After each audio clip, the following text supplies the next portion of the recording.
that these particular kind of viruses that he alone on earth was the master of caused cancer.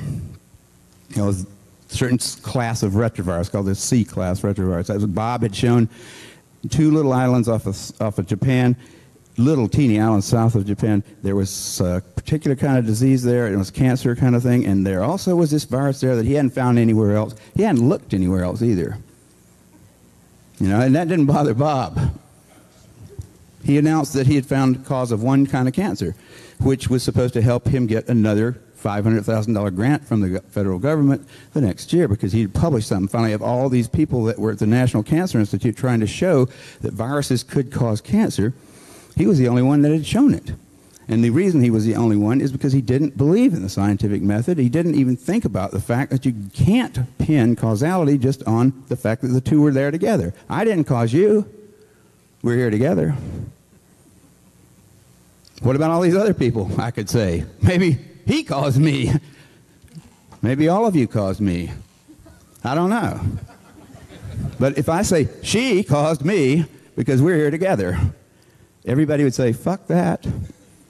Well, the National Cancer Institute did not say fuck that. They said, here's another 500 grand from the people's pocketbook.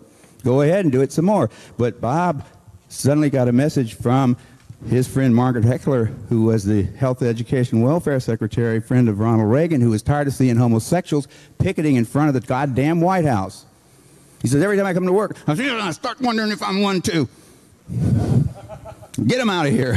Margaret, don't we have some kind of building down there in Bethesda where they do science? Yes, we do, Mr. President. Well, you tell them to fix it. So she did, and she went down there and she talked to Bob, and he said, I got it right here, and I also have these cool wraparound sunglasses. Let's have a press conference. So there you got Bob. And I think Alan Alda didn't, I think Nicolas Cage is better Bob Gallo, you know. Gentlemen, we found the probable cause of AIDS. Applause, applause, applause. And America, by the way, found it just a little bit before the French. As it actually turned out, because it takes a boat about 8 months to get from France to America, we hadn't heard yet that the French had actually found the virus sometime before. And Gallo announced it as though he had found it. Turns out he'd stolen it from Luc Montagnier at the Pasteur Institute, and that's now been straightened out, and Gallo doesn't get any money for it anymore, although he got a lot of money for it at first. You know, so we've already figured out, our own government has told us Gallo is a crook. He is a thief and a crook, a liar. And also they're saying, don't kiss deeply, because you might exchange Gallo's imaginary virus, which we believe in even though Gallo is almost dead. And he's been told, everybody knew that Bob was a lying bastard. Everybody who ever went to one of his meetings knew he was greedy, ambitious, and just the kind of person who might step down into some kind of crap like he did. You know, and he's already, you know, pretty much disgraced, except for the fact that he's got a lot of money from our government. But the government itself said, you can't have any more money from that, Bob, because actually it belongs to the French. You know you stole it from them. That happened, I mean, that was a court case that was not too long ago. Bob Gallo's been discredited. He stole it. He stole it, but he foisted it off on us, and we didn't think, well, it was stolen goods, man, and so we don't want it. We want to ruin our lives with his stupid concepts that they're not reasonable to call them concepts. I mean, if that virus caused anything, it causes a real simple word to understand. It means without that virus, you can't have this. That causes this, right? Well, that's a perfect situation for science to deal with. Well, let's just see if we can take that virus and nothing else and cause it. Okay, well, we could infect everybody in America and count up the bodies. But that would be a very, you know, not an economical experiment. So, but we can look back at what happens when people get it. You know, and looking back, it finds out it doesn't have any big effects. There's no way that you can write up a report that says this study right here showed conclusively or even probably that HIV was the cause of this thing, which is so complicated it's hard to call it by anything more than a three-letter word, AIDS. Is that 4? I guess it's 4. It's like it's the dumbest goddamn thing. I can't believe that you people are so stupid, you know? When I came down here, I said, I'm not going to Earth again. Those people hadn't got any brains, you know. But I was sleepy because I'd been taking drugs. No, I mean, how can this planet have that kind of mentality? Because we are the same people, I think, you know, that like, well, what did we do cool? Let's see. We have good movies. We do make good movies sometimes. And we have a medical system that's a huge dragon. You know, I, being a part of it, don't ever go to it. I don't care whether I have medical insurance or not, because I don't ever partake. I like drugs, but I don't like doctors. I don't like the whole system. I think there's something very scary about people wearing white things like that, you know. It sort of reminds me of church. And I think scientists and church is something you ought to think about, because they've gotten to be sort of the same. I mean, the Catholics pulled out sort of, and the scientists have moved in. And the AIDS thing, and this is what I think, we're here in the nice summer air. Let's don't talk about disease. I mean, there's not something called AIDS. There's a lot of people with a lot of different diseases that have all been hoaxed into thinking that they've got this one terrible fatal thing, and Christine sure has it, you know. And she's going to pass it on to the rest of us. And we all do have that one. But we don't have this other stuff, whatever. Some of us have bad cough. Some of us have got funguses growing all over us. I had some funguses growing on me. If I'd have been HIV positive, but I had to turn myself in. So I've got AIDS because I got things between my toes. Then I got some spore knocks, and it cleared it up. And so I don't have AIDS. I may have HIV. I never checked. I wouldn't either. You know, I wouldn't either. I wouldn't really try to figure out if I'd ever been a member of the Communist Party either in the 50s. I would have said, I don't think I was. And I'm certainly not going to want you checking it right now because I'm applying for a job. It's the same kind of thing. It's a terribly purgative kind of a thing. And it is, and like people talked about how the test doesn't work and all that stuff. But you know, all the details about whether things work and whether it all fits together, whether hemophiliacs really have AIDS or whether they just have an immune suppression thing, whether Africa is still afloat when it should be all dead people stacking up the last of them there should be stacking up the corpses of the rest of them. Haiti should have been totally wiped out. All of us, there should be 20 million of us with AIDS by now. See, all the predictions turned out not to be true, didn't they? They still have the old beast. They also still have in California, I think, an association, a bunch of goddamn bureaucrats worried about the drought, worrying about whether my shower is going to run or not, how fast, and all, whether I can get 2.5 gallons. We got those guys at the same time as we get federal money for floods. And last time I checked the reservoirs down in San Diego, they were pretty full. But I still can't take a shower legally. You have to drill the little thing out. They put something in there, right? That's the government puts it in there to protect us from being thirsty in the year 2070. But it's part of government. They've also told you. See, they don't really have a reason for being, do they? What do? Make up one. Think of something to scare people, same as scientists. They don't have a reason for being. You don't need them. I mean, you need some technician-type people. You need some engineers to make better stuff to work with, to play with. But you don't really need somebody telling you about the deep mysteries of the universe, unless maybe Carl Sagan once a week. But, like, you don't really need us. But you worry that maybe if you don't have us, used to at least, the Russians might get there first or something like that. They're gone. So then what are we going to have to deal with? Nature. The big threat is that we're destroying the planet, and you need the scientists now to tell you why and how you can stop it. And the plague is such a great little thing to pull. I mean, polio had worn thin, admit it. The CDC, nobody even knew what the hell the CDC was in 1975. And by 1980, their budget was definitely under review. And the head of the CDC says, there's a memo intercepted by the Freedom of Information Act, and this guy says, we need a plague. A plague is what the CDC needed, and that's what they got. And now they're already warming up the next one. They're talking about Ebola virus like it was something brand new that had happened because of the ecological crisis in Africa, and it was going to get us. And we have to be ready to mobilize the CDC, put their uniforms on. You know, those guys have uniforms. They have uniforms. They don't wear them, but they have uniforms. In fact, when that critter with the funny beard was the head of the he's like our big doctor, the big doctor in Washington. Coop, yeah, he said we're going to have to wear the uniforms at least once a week because keep people reminded that we're Army. Those guys are crazy.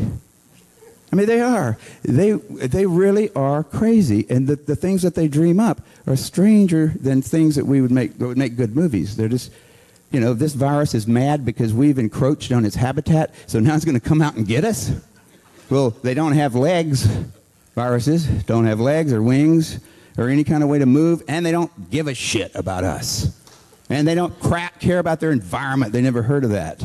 And they're just sitting there in some place, and they've always been there, and they always probably will, lurking around, but they're not after us. And we're not making a mess out of this earth either.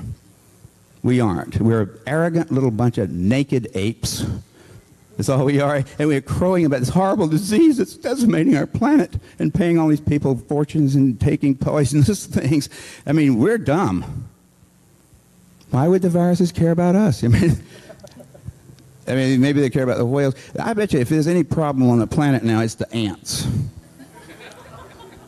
Okay, because, I mean, and I'm straying afield here, but I'm telling you, we're not just talking about the details of the HIV positive test or this pretty little invention of mine that fixed me up good. I mean, if you don't like it, it certainly set me up. I mean, I didn't do it. I had no idea about AIDS at that point. I was thinking about other things, but it did fit right into there, and I liked having done it, but it's like everybody else has got to have their own kind of thing like that. Tell us how you found out, how found out what? The blood work you were doing for the LA Blood Bank. You mean how I discovered that there was no evidence that there was HIV? Yeah. That HIV caused AIDS? Okay, that's just my personal story, but I mean, the general fact is there isn't any, and you can check it yourself. You can go to the internet, and you can say, AIDS, cause, return.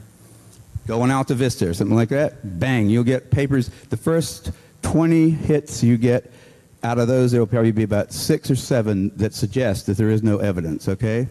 There will be not a single one that suggests that there is evidence for a causal relation between those two things. Now, when I was working down the street here, it was down that way, down toward Michigan Street, a place called Specialty Labs, I was working for those guys 3 or 4 days a month, and I was setting up tests to look for viruses like HIV in the blood supply for LA. And since there were so many people in LA, there was going to be it was a pretty hard, how are you going to test all the, that's about 1,000 bottles every day. So we had put a lot of effort into it, and we'd been successful, and I was having to write that up for the people who had paid for it, which is your representative government.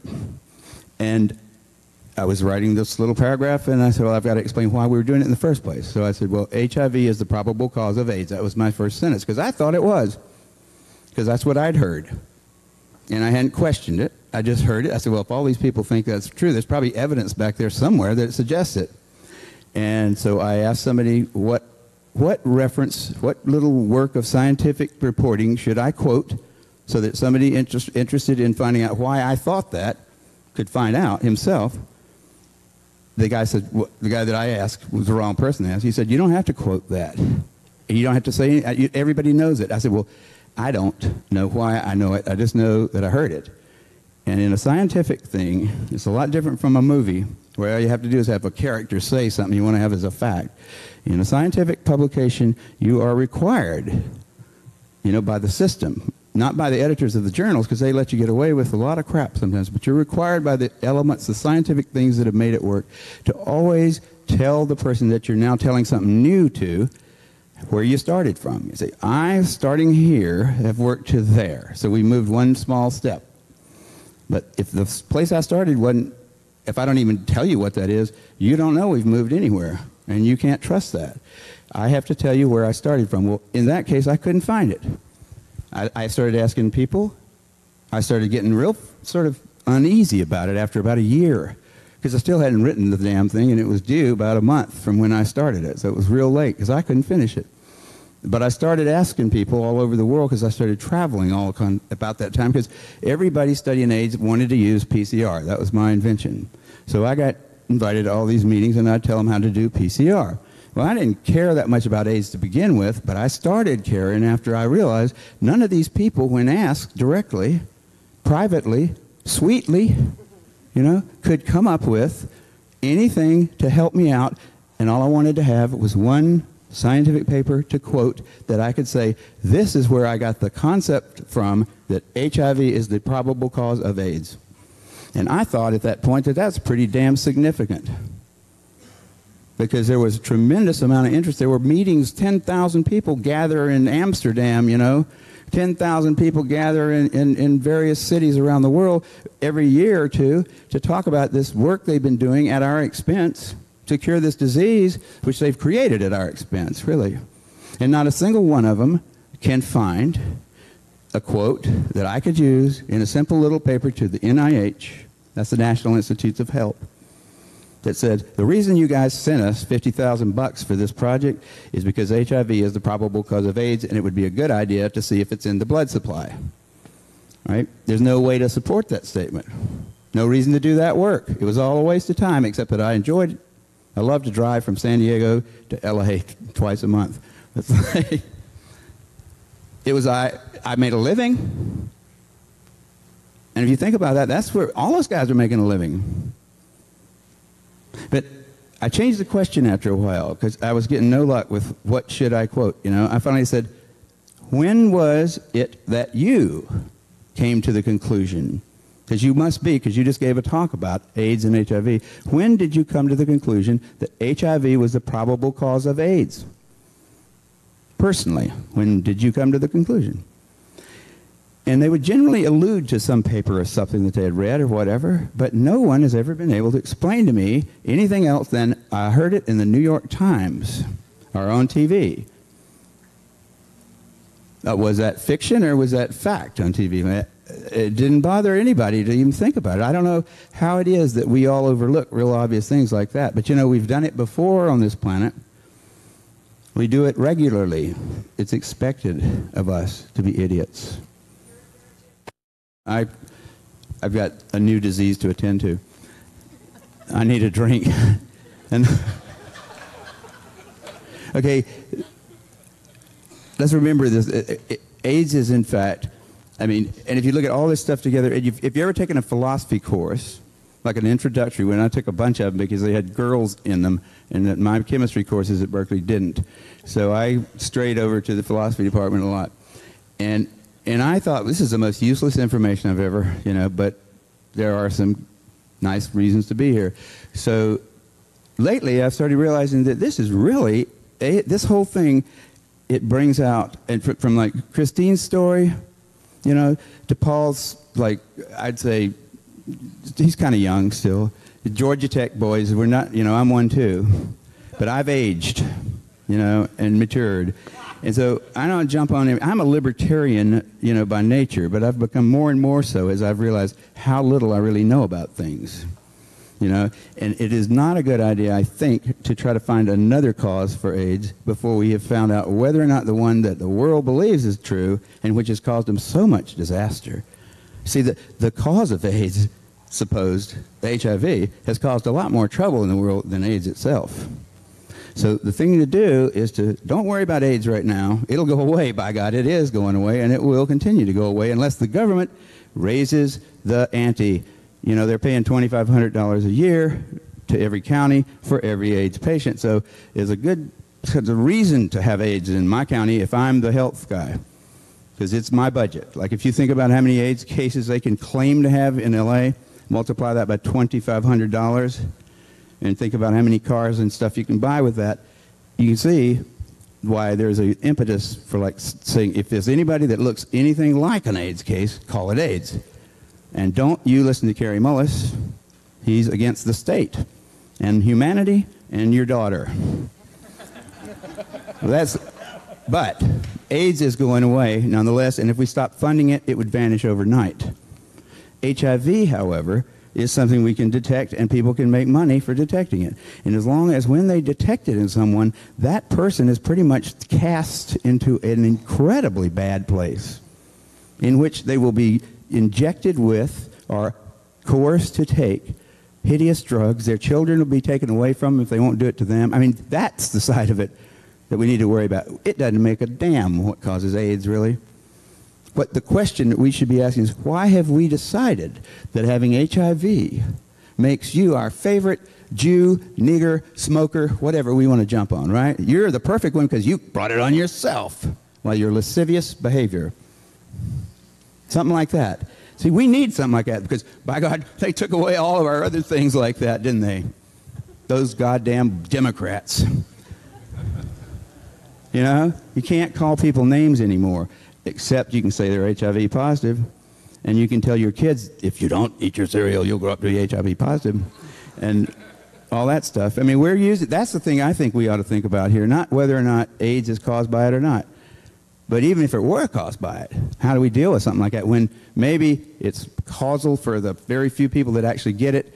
See, the people that get AIDS are a very small group compared to the people that have HIV. It may be causal for those people that get it, but it may be that the rest of them just don't have the right chemistry to get AIDS when they get HIV. That's a possibility, which means that AIDS is kind of a genetic heritage that makes you susceptible to some virus that most people can tolerate quite well. That's an alternate hypothesis. Given that that's true, is it fair to stigmatize all of the 99% of people that have HIV but don't have AIDS with the concept that they are going to die and that you better give them some lethal drugs to hasten the process and get them out of the place? I mean, is that all right? I don't know. Maybe if you're homosexual, you should just be killed right away, too, because, you know, you might have it, right? You might have it. We got to check you for it right away. Yeah? Yeah? They didn't do that to you, did they? Or you're just lascivious. So am I. I hadn't had one because I don't go to them. You know, you shouldn't go to those people. You know, you go to witch doctors, they're going to put a hex on you. And if you can prove in your mind that our doctors aren't witch doctors, then look at the definition of witch doctors and see if it doesn't fit. I mean, if you want to go to those people, go ahead, but don't expect them to treat you well. You know, why would you think that they're going to treat you well? That's a neurotic claim. We all know that lawyers don't treat you well, don't we? Do you come on? My lawyer is so bad, he sends me a bill. You know? He sends me more. I mean, he tries to take me for a ride. We know that about them. We know that about ourselves. Don't lay yourself at the feet of somebody just because he puts on a white robe and makes statements in Latin. It's not that medicine doesn't have some good things going for it. They've got drugs, that's for one thing.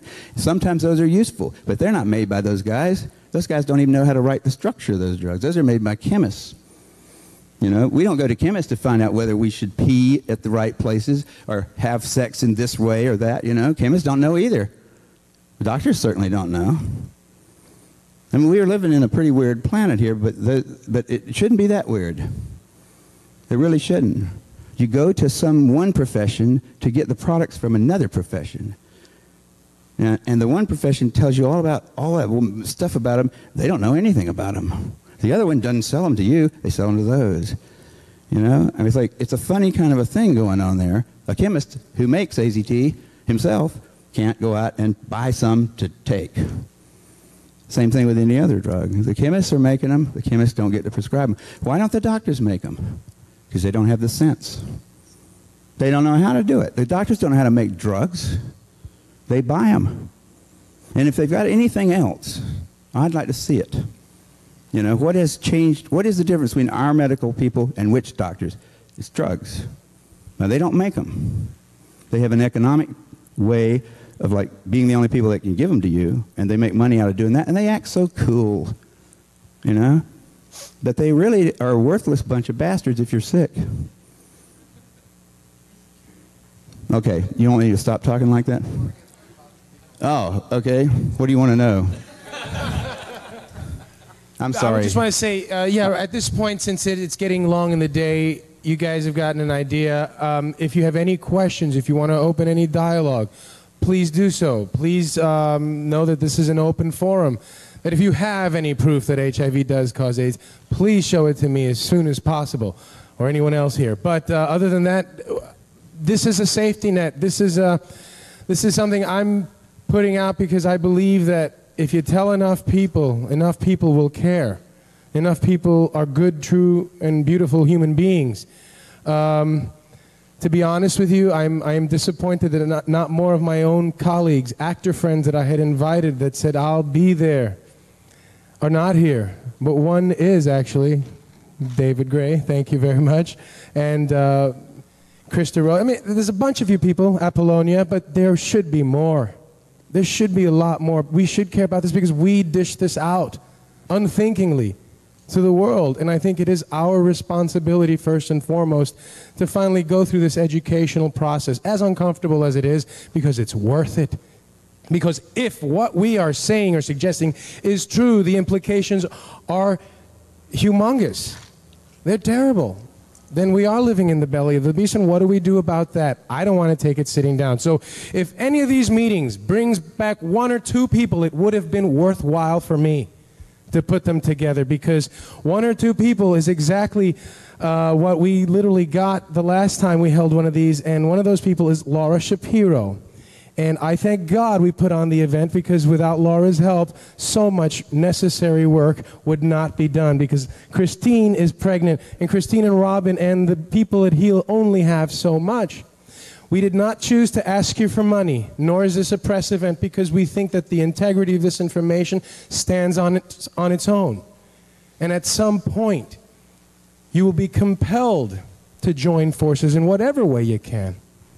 At some point, you will be compelled to talk to your rich friends about this, to talk to your celebrity friends, to tell people, you know, just hear some of this stuff out. Just read this information. Just see for yourself. Ladies and gentlemen, any questions, any thoughts? Anybody want to share their experiences, or anybody have a problem with what was discussed here today? Yes, sir. Do you believe that there is a rise in, since the 80s, in immunodeficiency syndrome, whether or not all be labeled under the blanket of AIDS, or whether or not HIV necessarily be the cause of it, but that certainly there is something that is attacking the immune system and killing people, or do you believe that it's no more than is ordinary, or that has always been happening? For one thing, I've never been able to quite figure out what an immunologist is talking about when he describes the condition of having antibodies to some foreign virus as being an immunodeficiency. I mean, do they mean that you can't make antibodies anymore? Do they mean that your immune cells are dying off? If your CD4 cells are, in fact, useful to you, maybe they're right. Nobody has really shown that CD4 cells are necessary. So I don't even know if immune deficiency is the way I would talk about the changes in the ratios of CD4 markers on immune cells or CD8 markers. That's what they usually measure. Nobody had ever measured that before the 1980s, and nobody's ever shown that that alone really has any kind of clinical significance. It may be that they just go up and down like the tides, and it's really not something to get all upset about.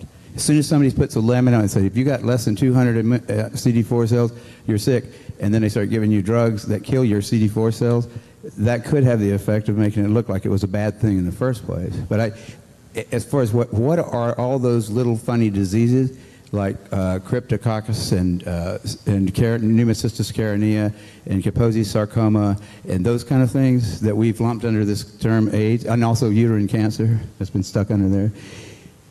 Except for uterine cancer, which I think was kind of like a very transparent, like the motive there was transparent. We need some more women with AIDS, right? So that was a good way to get some women. But except for that one, I say all those other things, really, the way they came about in the 80s and the late 70s were as a result of a fairly experimental lifestyle, okay? What particular aspects of that lifestyle caused them, I don't know.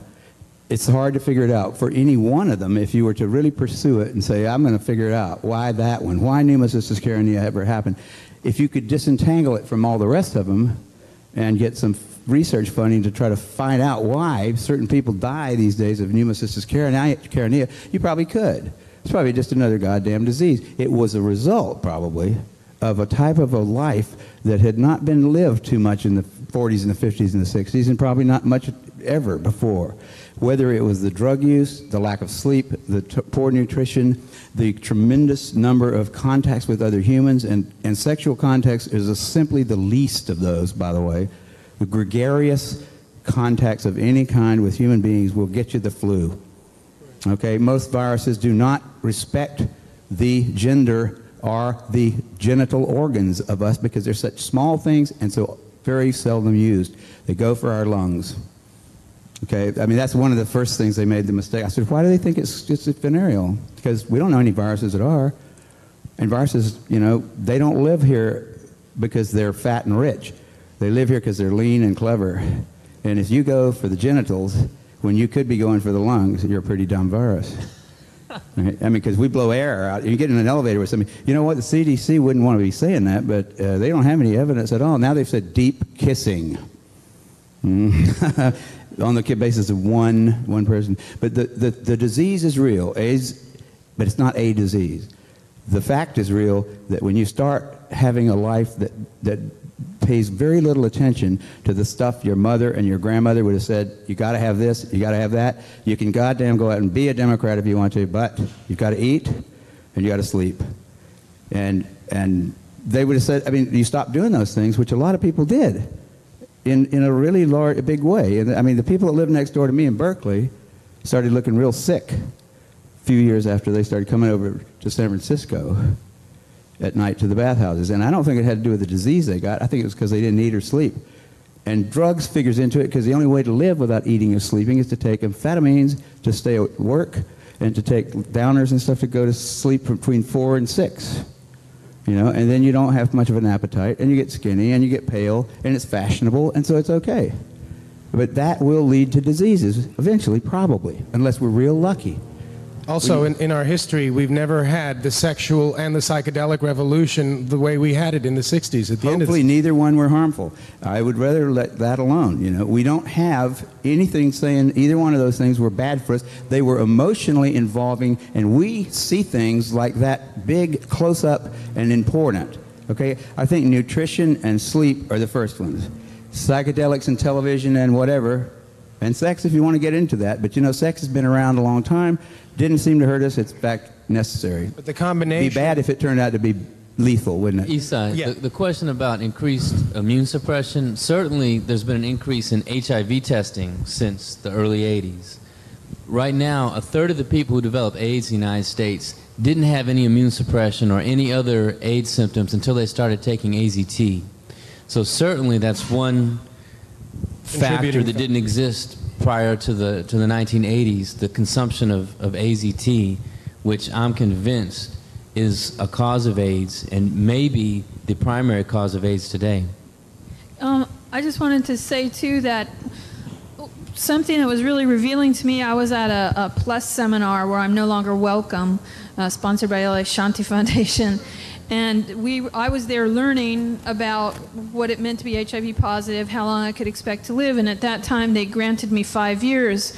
And this was based on a slide that we were being shown, and the slide information was gathered from something noted in an asterisk, which was the San Francisco Gay Men's Study. I had looked at that before I was at that seminar that day and had noted that the people who originally studied in creating this HIV/AIDS hypothesis were this group of people that had also been involved with experimental vaccines for hepatitis and had had many and concurrent venereal disease infections, had had parasitic infections, bacterial infections, amoebas, parasites, hepatitis A, B, I don't know if they were doing C back then or not, had not practiced good nutrition, had not done anything that would remotely keep them alive, and the fact that they were very, very ill, completely depleted, and on their last legs of living before anybody ever bothered to give them a diagnosis of AIDS was never mentioned until I raised my hand and said, for those of us who haven't lived like that, who haven't spent 10, 12 years on antibiotics and done crystal meth a whole lot and gotten everything with an idia or an emia on the end,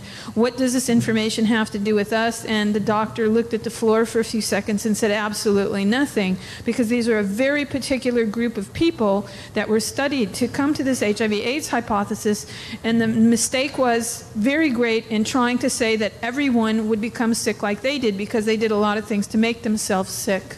Yeah. Also, another thing is, what we see on television and newspaper reports as the spread of AIDS is not one criteria. In other words, before 1987, they had a different definition. So that in 1986, you had more deaths of AIDS than in 1987. It started peaking already. I think people realized the lifestyle. They closed the bathhouses.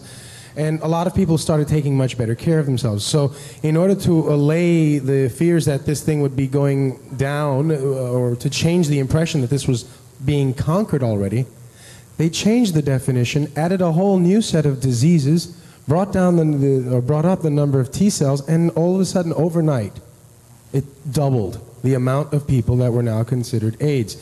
Now, if we keep redefining this thing, including more and more diseases, in other words, growing the net larger and larger, we're not finding something that's truly growing. We're growing the criteria with which we measure. So that's not, it's deceptive. Let's, another question or comments? You guys were saying something over there. Look pretty provocative. Isa, there was a lady over here. Yeah. So what you're saying is that immunodeficiency in human beings, of course, exists. I mean, it could happen to anybody, not necessarily because of their sexual partners or a drug transfusion. But then isn't there, in effect, no cure for AIDS? If it is something like because of your lifestyle or the chemicals in the water or this or that, that is beaten down an individual's immune system, and I'm not grouping anybody, not a homosexual, not a drug user, just an individual that has had their immune system so weakened because of their lifestyle, then there would not necessarily be a cure or even a place to look for a cause. But there is. It's in looking at the individual.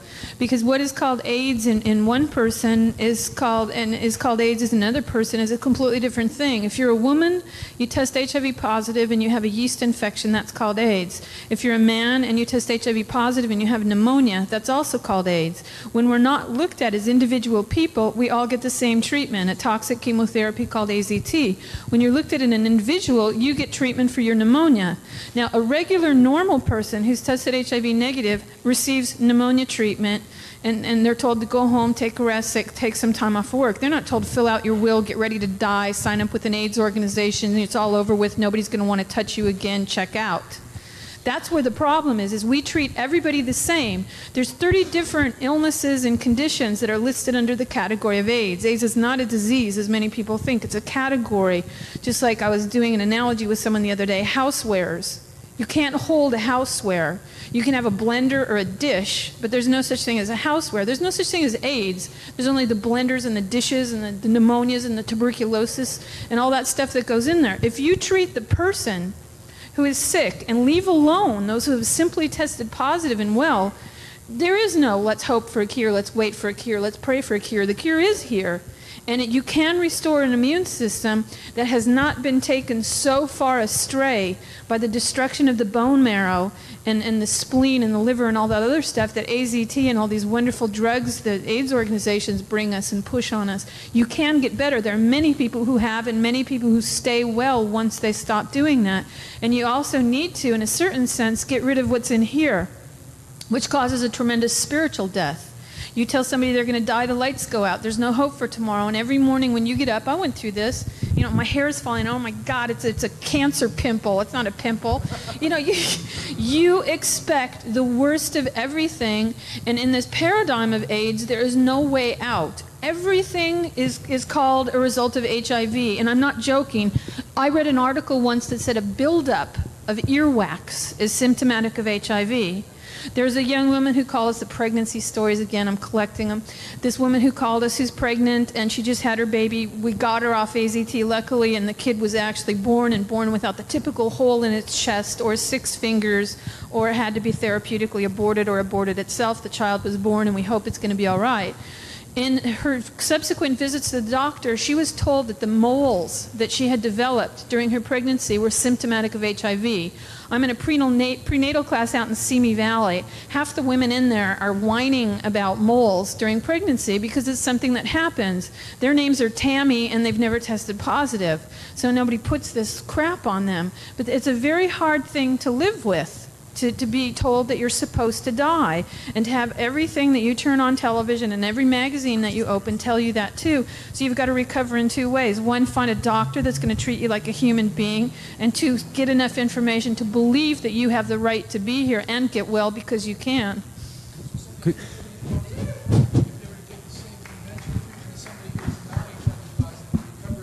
Yeah, Yeah. disease as Yeah. anybody else. Yeah, somebody who's HIV positive can get over their yeast infection just like anybody else can. Somebody who's got pneumonia and is tested HIV positive can get over their pneumonia just like anybody else can. The trick is don't get into the system that pushes chemotherapy on you. A cancer patient does not get chemotherapy every day for the rest of their life.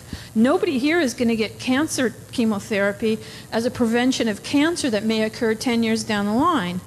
That's what's screwing people up. That's what's making the difference between getting better and getting dead.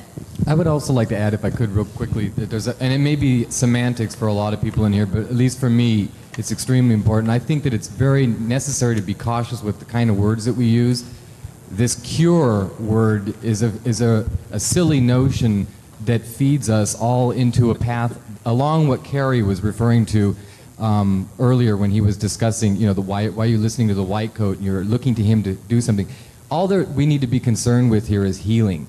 And no more do we talk about healing. We talk about the cure. Be here for the cure. Well, there isn't going to be a cure. There's healing, and that's all there is. And I think that we need to be very, very careful with how I spent many, many years of my life trying to find something that was killing me.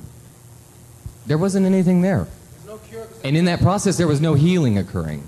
There's no one disease specific to HIV. I was going to ask you about the virus that has been passed on to the children of pregnant mothers, of babies born to. Are you saying that the treatment that they have received is what has created AIDS? The babies that are born to women who test positive oftentimes will test positive when they're born, and that's because babies are born without an immune system. That's why the World Health Organization tells us that if women around the world would just breastfeed, we'd decrease the rates of infant mortality tremendously, because they would avail themselves to the mother's natural protective system, which becomes the baby's own for a while, through antibodies. So these babies get antibodies to everything when they're breastfed, and sometimes just through being born and all that kind of stuff. When the kids test positive for antibodies, many times they're put on AZT and other drugs that, yes, turn them into AIDS victims and kill them and deplete them. If left alone, 70 to 90% of these kids will test HIV antibody negative within the first 18 months of life as they develop their own immune system. Plus, even if they don't test HIV negative after 18 months, it's not said that that won't happen further along the way.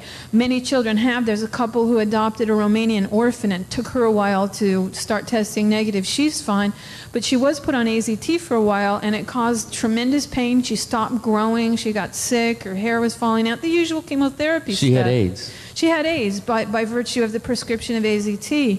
But it's a terrible thing when we live in a country that says, if you're pregnant, don't have a beer. Don't take aspirin.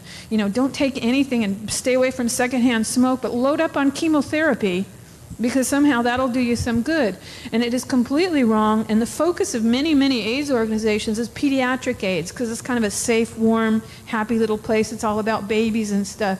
Well, these people are slaughtering babies is what it comes down to. Yeah, who's gonna it's really turn- sad and awful, but that's what they're doing. They're telling mothers that they have to take these drugs, and these drugs are lethal. If it's not Thursday, it'll be 2 years from now, but the kids will suffer from this. Based on, by the way, fraudulent studies by the makers. Again, we have Glaxo Wellcome, Burroughs Wellcome, testing AZT to check maternal transmission rates. Well, previously they were like 25 or 30% naturally. Then they said, well, AZT brought them down to 8.6 or 8.3%. And this is why my friend, the doctor, was faxing me this stuff, because I asked medical doctors, please, anything HIV, just show me what they show you. Well, we've got to put pregnant mothers, all HIV positive mothers, when many of them don't even pass it on. Now, what they don't tell you, which I think is unconscionable, is that vitamin A cuts it down to 7.6.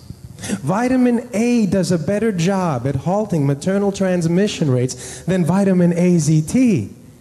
But they can't control the patent. So guess what? You have to take the filth that they can make money off of. And I think, why aren't our politicians and media people talking about this? This is why most of them don't know. Most of them don't feel comfortable receiving unofficial information. Not that you should be concerned if your baby's HIV positive or try to cut down on the rate, since there's no reason to think that having HIV is a bad thing. Was your question, why are babies getting AIDS? Was that the question, sort of? Was that what you're curious about? If it was the AZT that was giving babies AIDS in many Well, there's other, I mean, do you remember crack babies? Yeah.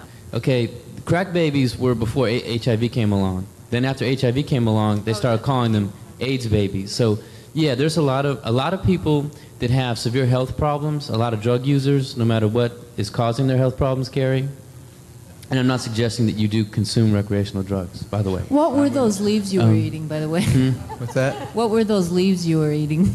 They're right up here. Right up there. They probably have pesticides all over them. They probably wiped them.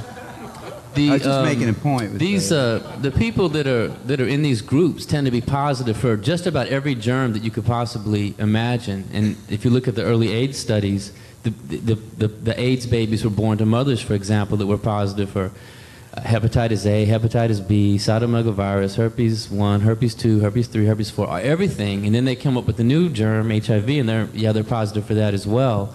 So yeah, there's a lot of HIV positive babies who are sick before AZT comes along, but look at their mothers. They were drug addicts for their first 9 months after conception. So that shouldn't surprise us that babies born to mothers who take drugs are sick. There's a whole other insidious aspect to this, and we'll wrap this up as soon as I can, but let's just take Paul and myself. We go in, we get an AIDS test. They're looking for the antibodies. Well, what they're actually looking for are reactions to the proteins of the antibodies. So if you have been exposed to those proteins, your blood will say, wow, I've been exposed to P41, P26, P124, and those are the proteins that make up HIV. What they don't tell you is that those proteins don't only go to make up HIV. They go to make up other antibodies. So if you have enough other things in you, you could add up to a total that looks like HIV, either fully or indeterminate. Now, here goes back to the test. Paul and I, we go into the AIDS doctor. He takes a test. We come back with the exact same results. Each of the proteins, like half of them that go to make up HIV, are positive, and we have the exact same results. It's called indeterminate. They're not enough, not few enough, not too much. At this point, the doctor refers to the medical literature, which says because of the test's sensitivity, we have to ask you questions to make sure this isn't a false positive. Mr. Philpott, are you gay? Truthful answer? Yeah. No.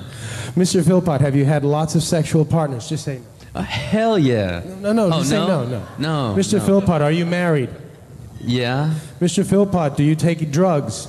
All the time? No, I don't take drugs. Okay, now he goes into Mr. Philpott was a false positive. Now they'll ask me, let's just say hypothetically, Isai or Can I ask the questions? Yes. Are you gay? Well, for the sake of this argument, well, only on weekends. Okay, that's gay enough. Are you married? Well, no. Have you been doing drugs? Injected drugs? I used to shoot up. I used to take poppers, but So you're probably HIV positive then. There you go. The same exact results. If you're black, that adds up to it. It pushes you. This is ridiculous. But this is what you and I have allowed to go on by not testing this any further. Is there anything else? Do you guys, is there any question in your minds about what we're saying about, because there's a lot we haven't covered. Can I ask a question? Yes, sir. I want to ask this to Kary. How do they misuse PCR to estimate all these supposed free viral RNAs that may or may not be there? I think misuse PCR is not quite. I don't think you can misuse PCR. Actually, no, the results, the interpretation of it. See, if you can say, if they could find this virus in you at all, and with PCR, if you do it well, you can find almost anything in anybody. It starts making you believe in the sort of Buddhist notion that everything is contained in everything else, right? I mean, because if you can amplify one single molecule up to something that you can really measure, which PCR can do, then there's just very few molecules that you don't have at least one single one of them in your body, okay? So that could be thought of as a misuse of it, just to claim that it's meaningful. But the real misuse of it is that you don't need to test for HIV. You don't need to test for the other 10,000 retroviruses that are unnamed also in the subject. See, somebody that's got HIV generally is going to have almost anything that you can test for because they have definitely been, HIV is a fairly rare virus.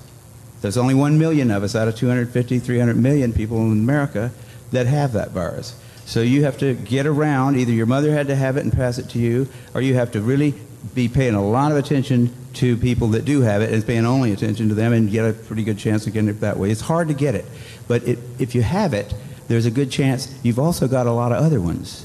Because you've been in the market for them, it's been possible for you to get a lot of. To test for that one and say that has any special meaning is what I think is the problem. Not that PCR has been misused. It's like. Is it an estimation? It's not an estimation. No, it's a really quantitative thing. It tells you something about nature and about what's there, but it allows you to take a very minuscule amount of anything and make it measurable, and then talk about it in meetings and stuff like it is important. See, that's not a misuse, that's just sort of a misinterpretation. Even after all these PCR, this quantitative PCR, that if you just get down to a basic virological count, it's still 1 in 1,000 to 1 in 10,000. HIV in 1 to 1 in 1,000, 1 in 500 to 1 in 1,000 T cells. It is. No, there's very little of what they call HIV, and what's been brought out here by Phil Pott and Isai already. The measurement for it is not exact at all. It's not as good as our measurement for things like apples. An apple is an apple. You know, you can get something that's kind of like, if you got enough things that look kind of like an apple and you stick them all together, you might think it's an apple. But and HIV is like that. Those tests are all based on things that are invisible, and the results are inferred in a sense. PCR is separate from that. It's just a process that's used to make a whole lot of something out of something. That's what it is. But it's not. It doesn't tell you that you're sick, and it doesn't tell you that the thing you ended up with really was going to hurt you or anything like that. That's what it's not. So even if you believe in HIV, it can't tell the difference between virus particles or active live virus. I mean, there's a lot of questions involved in this. Mm-hmm. Guys, thank you very, very much. I don't know what else I can say, but to let you know that we will hold more events where people can get together. Hopefully not when they're all out of town for the holidays, but when we can have a really, really continuing and a growing movement of people asking simple questions. We don't expect to convert anyone. We just expect to plant the seeds of doubt and concern, because this affects us all, gay, straight, or not. It affects us all. I'm tired of being terrorized. I'm tired of sex equaling death when in fact it equals the opposite. I'm just tired of having my tax dollars taken to terrorize me and the rest of our citizenry. Guys, I think I owe a thanks to our panel. And also, Laura's going to make an announcement about valet. Just the valet parking, they want to differentiate between us and everyone else. So everyone write HM on the back of your valet parking ticket, and then they will not charge you. Okay? It's very important if you don't want to pay. There's a meeting of HEAL that is on a small pink flyer on the table there. We have free meetings every month, and you can come and find out more about this stuff every month for free. It's a Wednesday towards the end of every month in West Hollywood.